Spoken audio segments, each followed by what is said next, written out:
22절에서 끝절 33절까지 보시겠습니다. 에베소서 5장 22절에서 끝절 33절까지. 하나님의 말씀 에베소서 5장 22절에서 33절까지 봉독해 드립니다. 아내들이여 자기 남편에게 복종하기를 주께 하듯 하라. 이는 남편의 머리됨이 그리스도께서 교회의 머리됨과 같음이니 친히 몸의 구주지니라. 그러나 교회가 그리스도에게 하듯 아내들도 범사에 그 남편에게 복종을 지니라. 남편들아 아내 사랑하기를 그리스도께서 교회를 사랑하시고 위하여 자신을 주심같이 하라. 이는 곧 물로 씻어 말씀으로 깨끗하게 하사 거룩하게 하시고 자기 앞에 영광스러운 교회로 세우사 티나 주름 잡힌 것이나 이런 것들이 없이 거룩하고 흠이 없게 하려 하심이니라. 이와 같이 남편들도 자기 아내 사랑하기를 제 몸같이 할지니 자기 아내를 사랑하는 자는 자기를 사랑하는 것이다. 누구든지 언제든지 제 육체를 미워하지 않고 오직 양육하여 보호하기를 그리스도께서 교회를 보양함과 같이 하나니 우리는 그 몸의 지체임이니라. 이러므로 사람이 부모를 떠나 그 아내와 합하여 그들이 한 육체가 될지니 이 비밀이 크도다. 내가 그리스도와 교회에 대하여 발하노라. 그러나 너희도 각각 자기의 아내 사랑하기를 자기같이 하고 아내도 그 남편을 경외하라. 아멘. 오늘은 서두에 말씀드린 것처럼 부부주의, 이번 주간에는 우리 부부들이 함께 주님 앞에 연합되는 그런 주간입니다. 사랑하는 성도 여러분, 가정은 국가 사회의 기본 단위입니다. 그러므로 가정이 평안하고 건강하면 그 사회도 건강하고 평안하게 되고, 반대로 가정이 깨어지고 위태하면 국가 사회도 또한 그쪽 방향으로 가게 돼 있습니다. 그래서 고대 사회나 지금이나 이 가정에 대한 규범, 가정에 대한 말씀, 일반 세상 관습과 세상법에서도 그런 관습이 있고, 반대로 성경 속에서도 이 가정에 관한 말씀들이 에베소서, 빌립보서, 골로새서 이렇게 반복되어 나오고 있습니다. 그만큼 가정은 하나님께서 보실 때 너무너무 소중한 공동체입니다. 가정을 대체할 만한 다른 아무것이 없습니다. 그래서 우리 동양의 그의 성현들의 말에 의하면 이런 말씀이 있습니다. 수신, 제가, 치고 평천하다. 그런 말씀이 있습니다. 그런 말이 있습니다. 내가 우리 기독교적 언어로 말하면 그 시대 보혈로 깨끗이 씻고 나의 영혼이 새로운 피조물이 되어서 새로운 존재가 된 사람들이 만나서 제가 가정을 이루고 이런 거룩한 깨끗한 건강한 가정들이 모이면 국가사회가 되고 그 국가들이 또 온 땅에 모이면 이 땅이 평화로운 그런 땅이 된다. 그런 말씀이십니다. 여러분들 각 집안에 보면 가화만사성 그런 말도 있죠. 가정이 평화로우면 모든 일이 다 잘 된다. 말을 바꾸면 모든 일이 꼬이고 안 되고 힘드는 것은 가정에서 누려야 될 참 평안과 안식을 누리지 못하기 때문이다 라는 겁니다. 그래서 이 예수님 시대, 초대교회 이 복음이 증거되는 시대도 이미 가정에 대한 규범들은 국가사회 법으로 이렇게 규정이 되어 있습니다. 미국도 가정에 대한 이 법이 있죠. 가정을 파괴한 가정법에 대해서는 아주 미국 사회도 엄격한 그런 법률 적용을 합니다. 한국 사회도 이 가정을 파괴한 가정 파괴범에 대해서는 가중처벌 규정이 있습니다. 마찬가지로 고대 사회 예수님 시대 초대교회가 성립되던 그 시대에도 가정의 규례가 있었습니다. 그것은 간단합니다. 가정의 모든 질서 유지가 국가사회 질서 유지와 같기 때문에 한 가정 속에서의 가장의 권위는 국가사회의 왕령과 같은 권위와 똑같이 인정한 겁니다. 그래서 가정에서는 예수님 시대든 초대교회 시대든 가정에서는 그 당시 그리스 로마 사회 속에서는 가장이 가정을 다스리고 나머지 모든 아내들이나 자녀들은 거기에 순종해서 가정의 질서가 이렇게 유지되도록 그래서 사회가 안정되도록 그런 사회적 규범과 그런 시스템이 되어 있습니다. 근데 여기에 복음이 들어가는 겁니다. 복음의 핵심은 뭡니까? 남자든 여자든 종이든 자유자든 누구든 그리스도 안에서는 새로운 존재인데 이 새로운 존재들은 다 같이 하나님 앞에 아들, 딸로서 평등한 관계 속에 있다는 겁니다.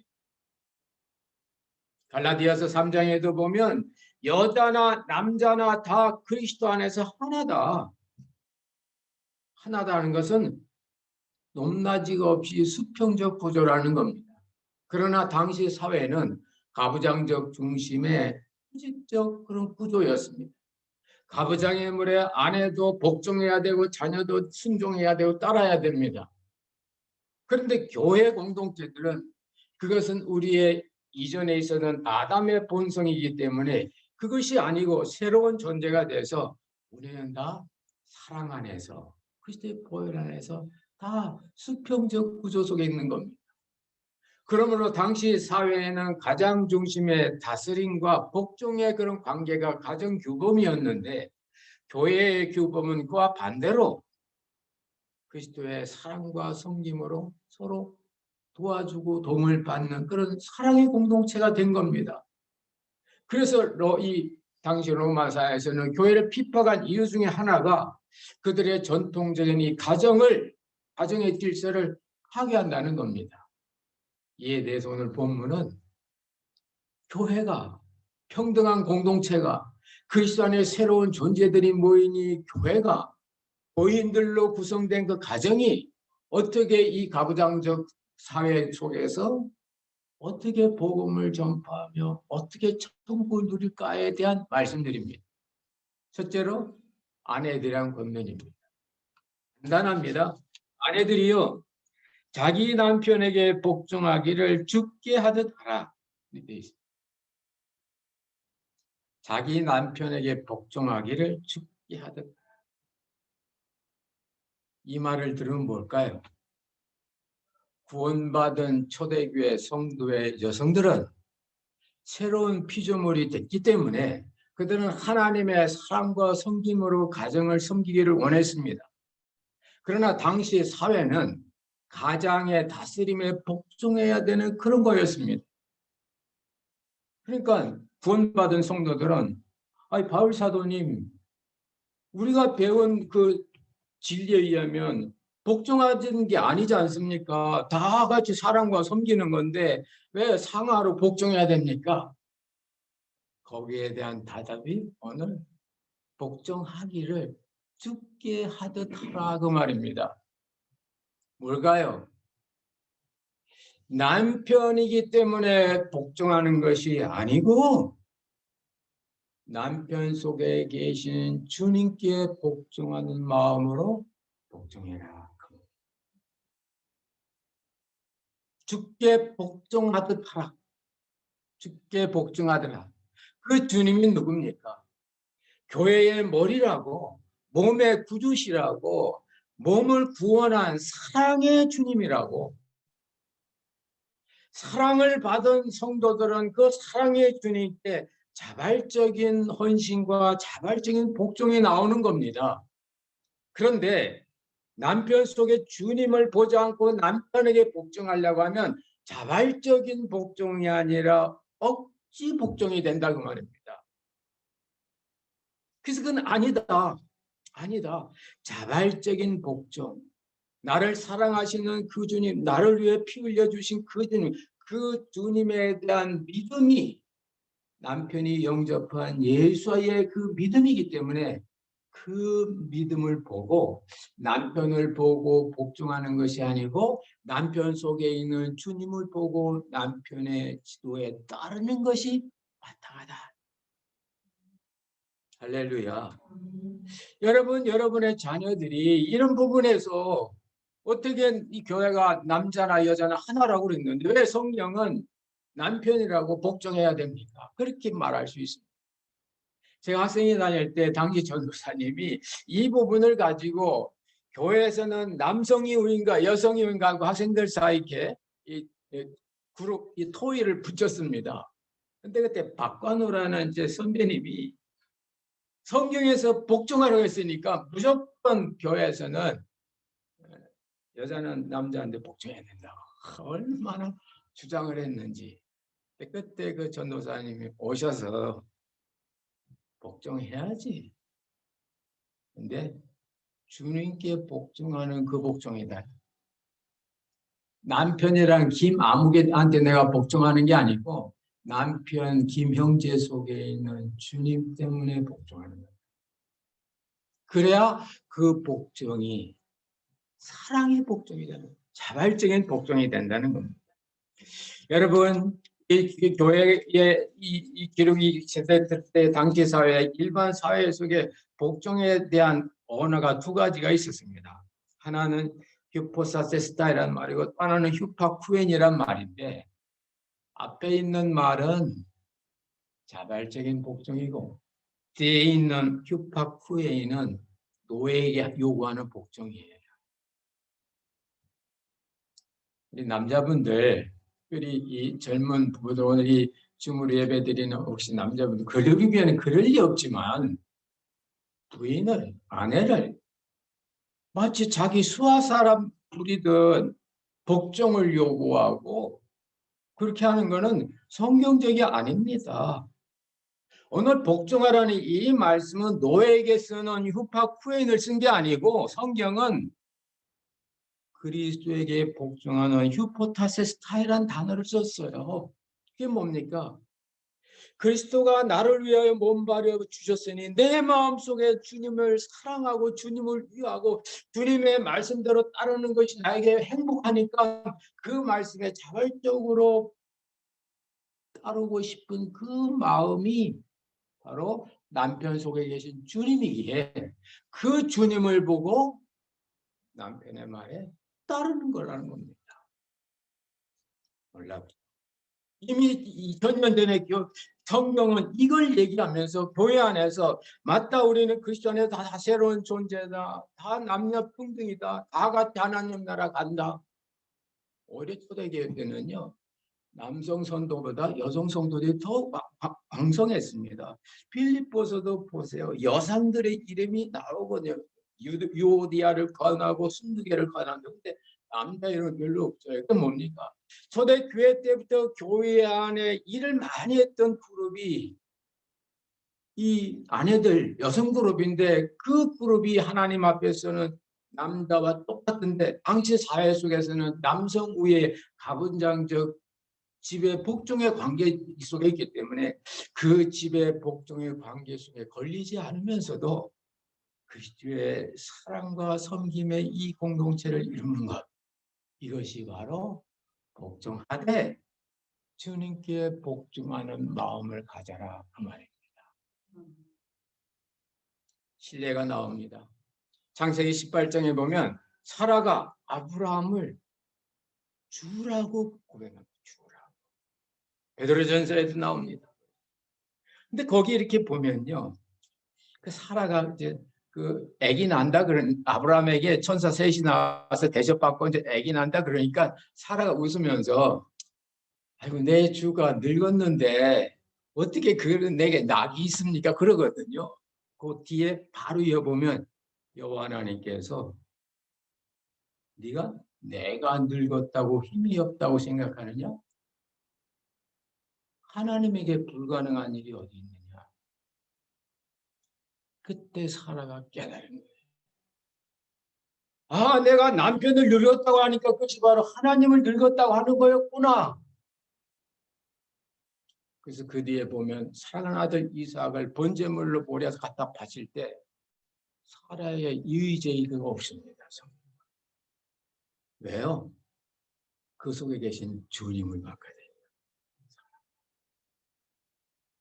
우리 젊은 우리 애기 엄마들, 여러분 처음 우리가 이 미국 사회 보면 레이디 퍼스트 이 사회 개념 속에서 사회에서는 나를 레이디 퍼스트 해주는데 가정에서는 나를 세컨으로 취급한다고 뭐 우린 그럴 리 없지만 그런 분들이 있다고 말입니다. 그럴 때마다 여러분의 신앙은 테스트 받는 거예요. 그럴 때마다 여러분 마음속에 주님을 향한 사랑이 드러나는 겁니다. 주님에 대한 사랑이 있을 때는 그 주님에 대한 사랑을 보니까 조금 부족하게 보여도 그 남편의 말에 따라주니까 이 부족한 남편은 그것도 모르고 자기 말에 따라서 너무 기분이 좋아서 죽을 새 살도 모르고 아내를 위해 주는 겁니다. 주님의 은혜인 겁니다. 가난합니다. 신앙 때문에 남편 따라주는 거예요. 신앙 때문에.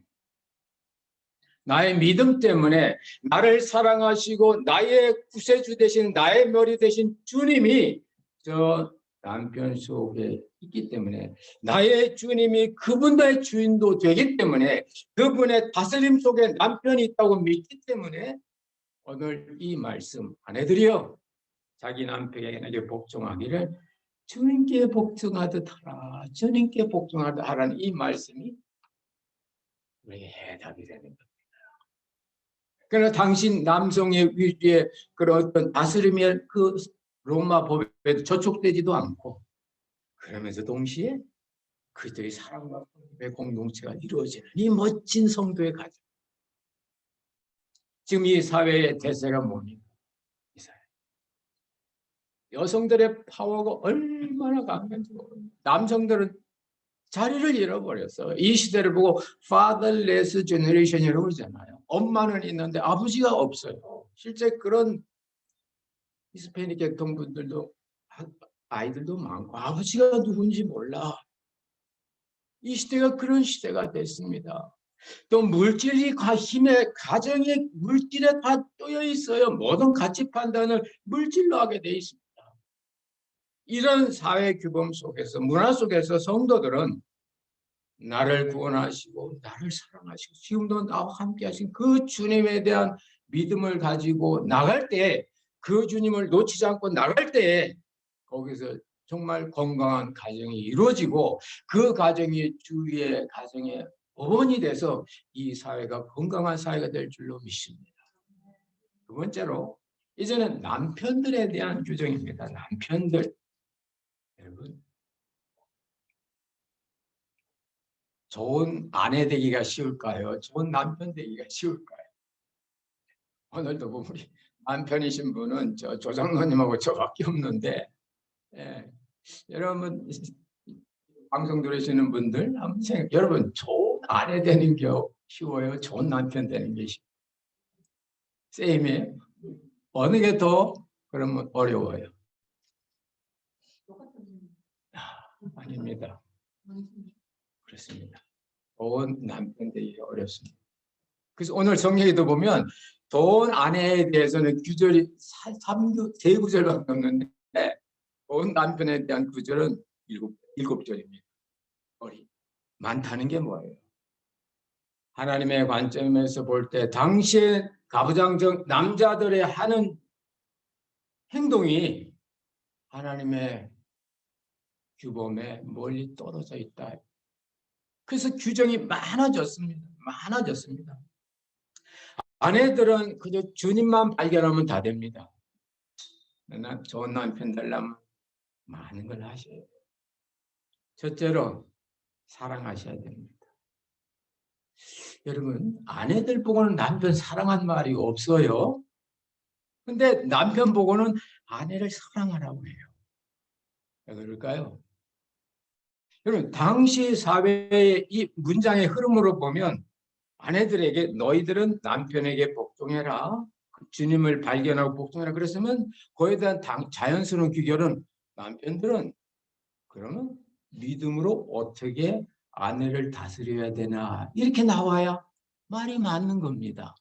근데 성경은 완전히 바꾸어서 아내를 다스리지 말고 사랑해라. 그 사랑도 보통 사랑이 아닌 자기 희생적인 사랑, 아가페 사랑. 아가페 사랑. 그 사랑을 하라고 말하는 겁니다. 남편들아, 아내 사랑하기를 그리스도께서 교회를 사랑하시고 위하여 자신을 주신같이. 여기 남편이 해야 될 두 가지가 있습니다. 첫째, 사랑하시고요. 둘째, 무언가를 주어야 됩니다. 남편은. 그게 좋은 성경이 말하는 남편이에요. 사랑하셔야 됩니다. 여러분, 복종보다 귀한 건 사랑입니다. 복종보다 주님이 원하시는 건 사랑이에요. 사랑 안에 모든 게 다 들어있기 때문에 그렇습니다. 더구나 이 사랑은 자기 희생하는 아가페적인 아가페적인 사랑입니다. 여러분, 그래서 이것이 인간의 아담 본성으로는 해결할 수 없어서 그 사랑을 경험시켜 주셨습니다. 그 경험시켜 준 것이 그리스도의 사랑입니다. 그리스도가 너를 사랑했을 때 받은 그 사랑의 열정 가지고 아내를 사랑해봐라. 할렐루야. 인간의 자연성 속에서는 여성을 지배하려고 하지 예수님처럼 자신을 희생하면서 부인을 높여줄 수 없다 그 말입니다. 그래서 성경은 네가 먼저 그리스도의 사랑을 경험하라. 네가 그리스도의 사랑을 경험하고 그리스도가 교회를 사랑하듯이 아내를 그런 사랑으로 사랑해라. 아내 사랑의 모델이 그리스도의 교회 사랑이라는 겁니다. 그래서 그리스도께서 교회를 어떻게 사랑하셨습니까? 죄와 어둠과 진흙 속에 빠져 있는 우리를 그리스도께서 건져 주시잖아요. 그래서 세이비어, 구세주가 되셨잖아요. 마찬가지로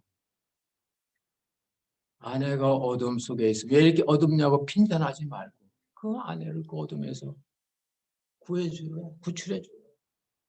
아내가 빚에 쪼달려서 힘들면은 왜 비즈니스 잘못하고 내 허락 없이 빚졌어 하지 말고 그 빚을 해결할 수 있는 방법을 기도하고 너를 희생해서라도 그렇게 해라. 그게 바로 그리스도가 교회를 나를 사랑하신 사랑이라는 겁니다. 엄청난 요구죠. 그래서 좋은 남편 되기가 힘든 거예요. 성경대로 하면. 남자는 본능에 강하거든요. 아니면 본능보다 주님의 사랑에 강해야 될 줄로 믿습니다. 그 사랑, 그 아내의 사랑의 동기가 바로 내가 받은 주님의 사랑. 주님의 사랑. 주님의 사랑을 다 깨닫고 나니까요. 아내 사랑하는 것이 하나도 아깝지 않아요. 할렐루야. 이런 경험이 여러분, 우리 아빠 되는 우리 남편 된 여러분들이 있으시기를 주의 이름으로 축원합니다. 주님의 무한한 사랑 속에 빠지고 나면요. 아내 사랑하는 게 쉬워요. 왜요? 받은 사랑을 표현하면 되거든요. 받은 사랑을 나타내면 되거든요. 그래서 세상에 속한 사람, 술 좋아하는 사람, 오락 좋아하는 사람, 노름 좋아하는 사람은 아내를 사랑하기 힘들어요. 그래서 그런 남편을 둔 아내들은 사랑받지 못하고 그냥 할 수 없이 어떻게 해야 됩니까? 남편이 그리스도의 사랑에 접하도록 기도하셔야 돼요. 그런 사람을 만나도록 연결도 시켜줘야 돼요. 그런 사랑이 남편이 그리스도의 그 자기 희생적인 나를 위하여 나를 빼내기 위해서 나를 구원하기 위해서 자기를 희생하신 그리스도의 사랑에 푹 젖어요. 그러면 아내의 사랑이 그대로 나오게 되는 거예요. 이게 바로 그리스도의 사랑입니다. 두 번째로 남편이 아내에게 할 게 있습니다. 자신을 주신같이 하라. 뭔가 주어야 됩니다. 앞에가 love라면 뒤는 give예요. 뭔가 좋아야 돼.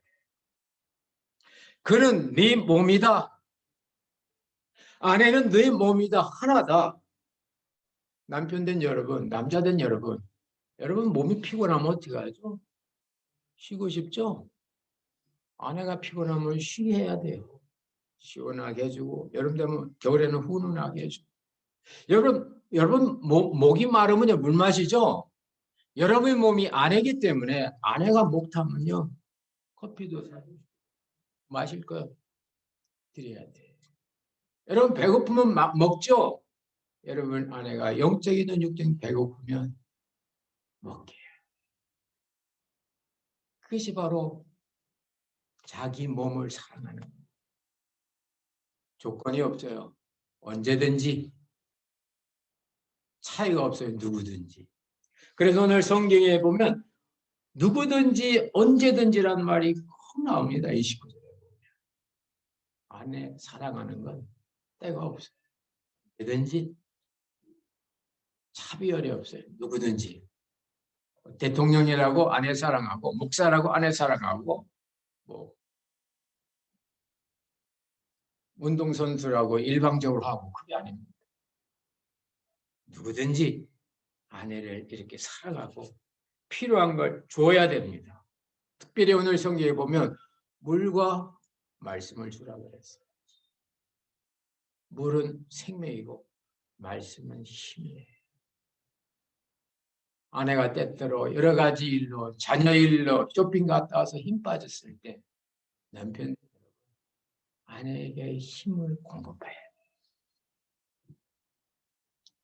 아내가 어떤 삶의 의미를 못 느끼고 드라이하다고 할 때 여러분은 생명수 되신 말씀과 주님을 아내에게 주어야 돼요. 기분이 좋다가도 남편을 보면 기분이 나빠지나요? 남편에게 반대로 힘이 쭉 빠지셨다가도 남편을 보면 힘이 나나요? 감사하셔야 돼요. 남편을 보니까 감사.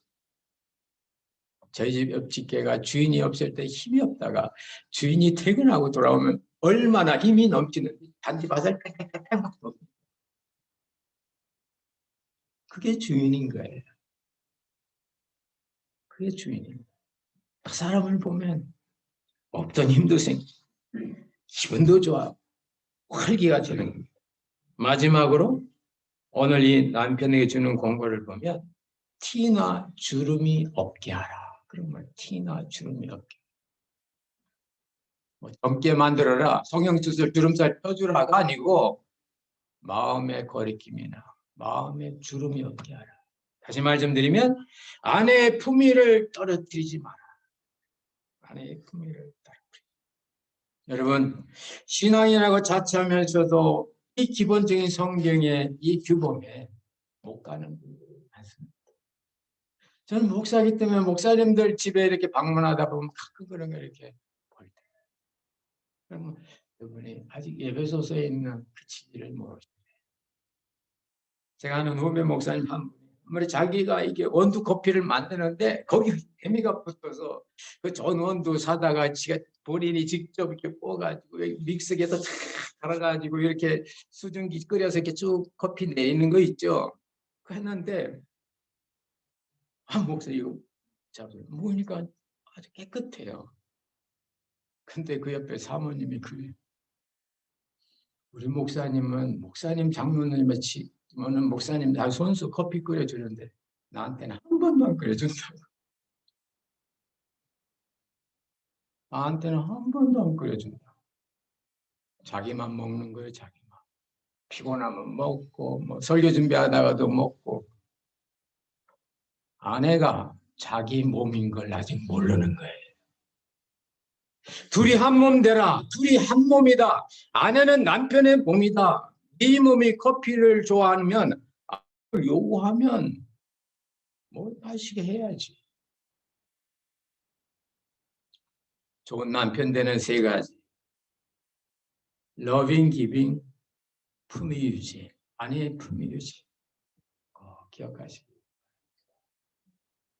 한국에서 미국에 이렇게 여행이나 이렇게 오면은 미국에 보면 처음에 다 이렇게 기가 죽는다 그래. 이 사회 시스템이나 이 길에 도로 넓은 거나 파킹lot 보면 한국의 그 좁은 데서 파킹하다가 차 같은 거 보면 외제차가 많으니까 근데 기가 좀 이렇게 죽었다가 호텔이나 식당에 가면 기가 확 살아나는.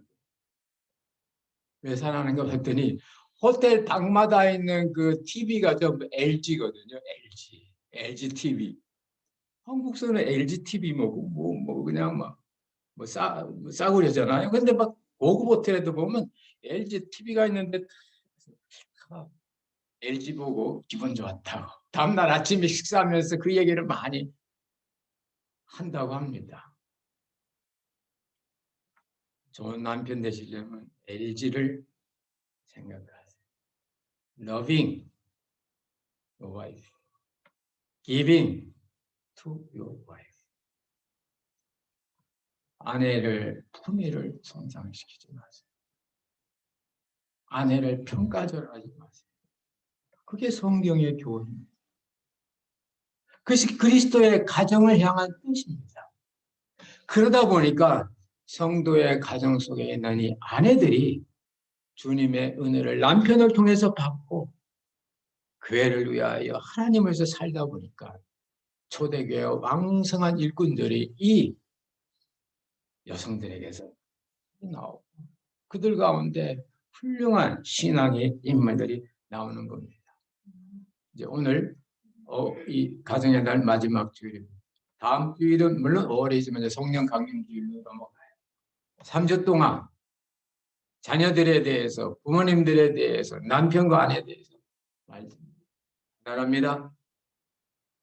자녀들, 부모의 상태나 사회 관심, 어떤 거기에 관계없이 내 믿음으로 부모님 위하세요.